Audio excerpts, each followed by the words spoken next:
Buenos días, padre de familia, ¿qué tal? Alumnos en general, muy buenos días. Les habla el día de hoy su profesor Miguel Yupanqui Félix y en esa clase voy a estar explicando lo que van a hacer los animales vertebrados e invertebrados. Muy bien, a lo largo de la clase entonces vamos a ver estas dos grandes categorías que hay, ¿no? Y vamos a ver algunas de sus características principales para poder diferenciar ambos grupos, ¿ok? También vamos a hablar de características principales que también están relacionados al reino animal.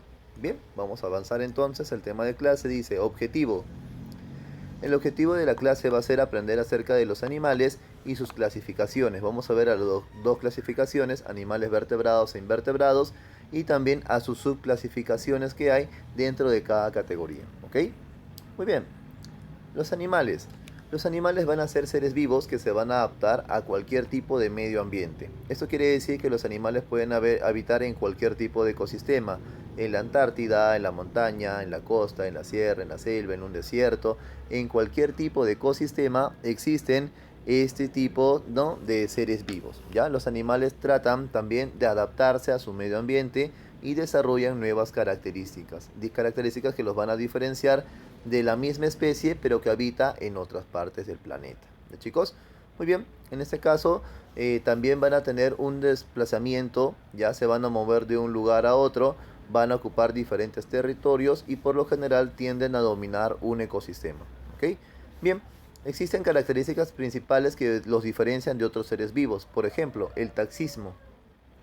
Todos los seres vivos dentro de la especie animal se pueden desplazar de un lugar a otro, cambian de posición. A eso se le va a llamar taxismo. El taxismo es un tipo de movimiento en el cual un cuerpo cambia de una posición inicial a una posición final. ¿Ya? Por ejemplo, si un tigre quiere cazar a un antílope o a un venado, ¿qué aplica?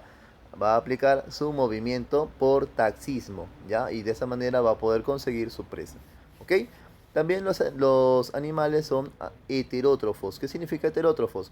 Los heterótrofos significa que son seres vivos que no van a producir su propio alimento, necesitan alimentarse de otro ser vivo para poder existir. Y en ese caso necesitan cazar, ya cazan o consiguen sus alimentos a través, ¿no?, del consumo de otros seres vivos. También pertenecen dentro de esta categoría al reino animal. Como lo vimos en la primera clase, el señor Whittaker desarrolla 5 grandes grupos: monera, protista, fungi, plantae y animal. Dentro de la categoría del animal están justamente los animales. Ya su misma categoría tiene su nombre. Bien, luego también vemos el tema de la reproducción. Hay algunos animales que se reproducen por medio, ¿no?, ya, de un progenitor macho y hembra. En cambio hay otros seres vivos que se reproducen, por ejemplo, por fragmentación. O sea, que dividen alguna parte de su cuerpo y de esa manera se va a regenerar y van a formar una nueva estructura. ¿Ok?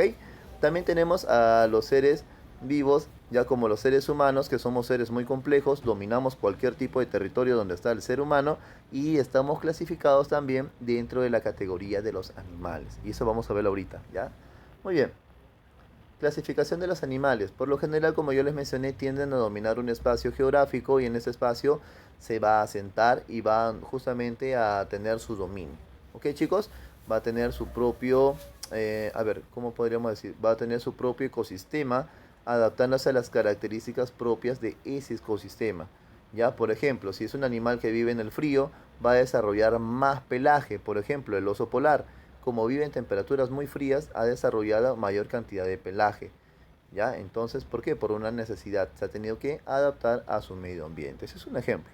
Bien, también se puede distinguir dos variedades, los animales vertebrados y los invertebrados. Y la diferencia principal es la presencia de la columna vertebral. Los animales vertebrados presentan una estructura ósea y los animales invertebrados no tienen estructuras óseas. ¿Ya, chicos? No tienen huesos, no tienen tampoco lo que se va a denominar ya columna vertebral. Bien, vamos a cambiar de tema entonces. Vamos a hablar específicamente de los animales invertebrados. Dentro de la categoría de los invertebrados se dice que estos animales no poseen esqueleto, no tienen huesos, no tienen columna vertebral. Sin embargo, algunas especies llegan a desarrollar una estructura externa que se va a llamar exoesqueleto. Exo significa afuera o externo y esqueleto obviamente que es la parte de una estructura. Entonces exoesqueleto va a ser una estructura externa que le sirve de protección. Por ejemplo, los langostinos, los camarones y el cangrejo son animales que tienen un exoesqueleto. Si nosotros lo tocamos en la parte externa es muy dura. ¿Por qué? Porque le sirve de protección, como una especie de armadura. Otras especies de invertebrados también desarrollan, por ejemplo, conchas, por ejemplo, las almejas o el choro, ya desarrollan una estructura muy fuerte. Nosotros tocamos y es un cuerpo muy, pero muy sólido. Otro de los animales que también desarrollan alguna estructura externa puede ser los caparazones, como los tienen los caracoles. Los caracoles van a ser animales que van a desarrollar un caparazón en el cual se les va a servir de refugio, ¿ya? Y también para poder descansar. Bien, entonces tienen estructuras externas que son muy sólidas. Otra característica es que los invertebrados no poseen sangre. Los invertebrados tienen una estructura líquida de color cristalina, un poco amarillenta, ¿ya? Pero por lo general es cristalina, que está bañando a todos sus órganos, les proporciona nutrientes, como si fuera sangre, pero no tienen vasos sanguíneos, está por todas partes de su cuerpo. Esto se va a llamar hemolinfa. La hemolinfa es una sustancia líquida que tiene bastantes nutrientes y esto le va a bañar a todos sus órganos internos. ¿Ya, chicos? Muy bien, entonces son categorías de los invertebrados. Invertebrados más comunes: los insectos, los moluscos, los crustáceos, los arácnidos, ¿ya? Los mirápodos, animales de cada uno. Los mirápodos tienen varias patas, por ejemplo, el cien pies. Los arácnidos tienen una mandíbula movible y tienen 8 patas, por ejemplo, las arañas. En los moluscos, moluscos significa animales de cuerpo blando, por ejemplo, el calamar, el pulpo. ¿Ya? Por ejemplo, también tenemos a los anélidos. Los anélidos son gusanos redondos, por ejemplo, la lombriz de tierra. ¿Ya? También existen los gusanos planos. Si hay redondos, también hay planos. Los gusanos planos, ya como las tenias que tenemos en nuestro estomaguito, son algunos tipos de, ¿no? Unos gusanos intestinales que van a ayudar en algunos casos ya al desarrollo de la flora, ya, intestinal. Sin embargo, en exceso también produce un dolor. Ya produce un dolor porque son parásitos que están dentro de nuestro organismo. También tenemos, por ejemplo, a los insectos. En los insectos por lo general tienen dos fases. Una fase inicial, que son fase oruga, pero luego de un proceso llamado metamorfosis van a convertirse ya en una estructura más compleja y por lo general también desarrollan alas, ¿no? Por ejemplo, las polillas, la cucaracha, la mosca, las abejas pertenecen a esta categoría de los insectos. También tenemos a los equinodermos. Los equinodermos están conformados, por ejemplo, como la estrella de mar. ¿Ya, chicos? Bien, entonces son grandes variedades que hay acerca del reino de los invertebrados. Vamos a ver ahora los vertebrados. Dentro de los vertebrados van a existir 5 grandes clasificaciones. Los vertebrados se les llama así porque tienen columna vertebral. Esa es su característica principal, la columna vertebral. Estas 5 subclasificaciones que va a tener el reino de los vertebrados son los peces, las aves, los reptiles, los anfibios y también tenemos a los mamíferos. Los peces son estructuras que no son seres vivos que van a vivir justamente en medios acuíferos, ya, o sea que tienen grandes cantidades de agua, grandes reservas de agua. Por lo general son aguas saladas o agua dulce. En ambos puede vivir, en mar, en río, en lago, ¿ya? Estos peces desarrollan escamas y las escamas les sirven como un mecanismo de protección.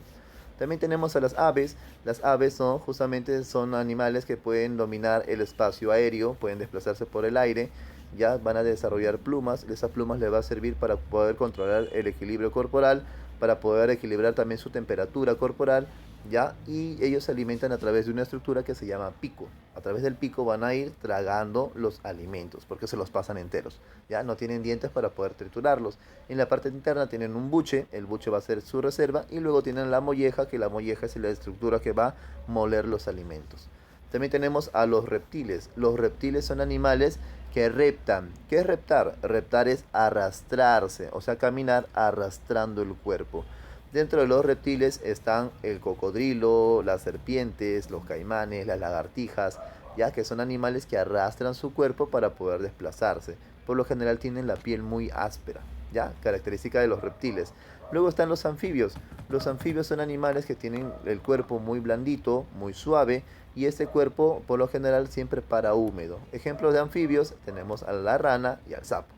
Ya, y luego está la categoría más dominante de todas, la más, los que dominan su ecosistema, que se llaman los mamíferos. Estos mamíferos Ya por lo general habitan en todas partes del mundo. Característica es que maman. ¿Qué es mamar? Que es lactar del pecho materno. Quiere decir que cuando están en la fase de cría, en la fase no recién de maduración, ellos van a tener que lactar del pecho materno para poder obtener sus nutrientes y poder desarrollarse. ¿Ok, chicos?